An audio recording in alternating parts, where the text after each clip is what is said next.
अस्सलाम वालेकुम और सब भाई खैरियत से हैं। माशाल्लाह जोहर की नमाज का वक्त हो गया तो अल्हम्दुलिल्लाह असीं हुण जोहर की नमाज पढ़न जा रहे हैं। मेरे ख्याल नाल जमात हो गई है, अज लेट हो गए थे इंशाल्लाह।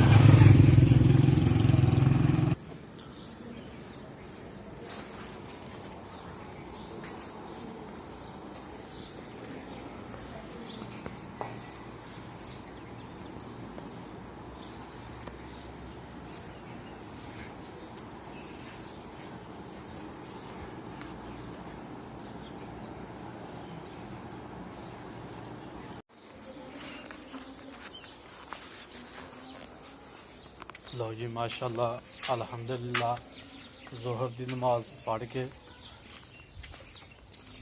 ते हुण असीं दुकान ते चले। दुकान साड़ी बंद है ते इंशाल्लाह अगों असर की नमाज का वक्त हो जाना ते इंशाल्लाह अल्लाह ने खैर रखे भी पढ़ांगे। हाँ जी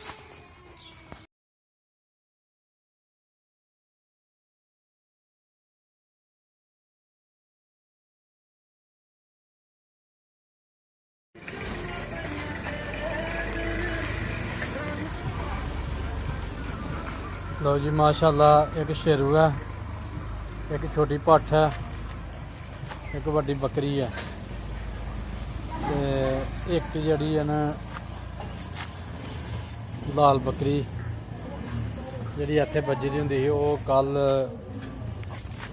जो मर्जी समझ लो मर गई है।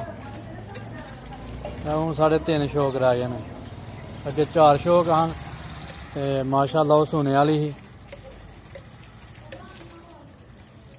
ते हुण साढ़े कोल 3 ही शौक रह गए हैं।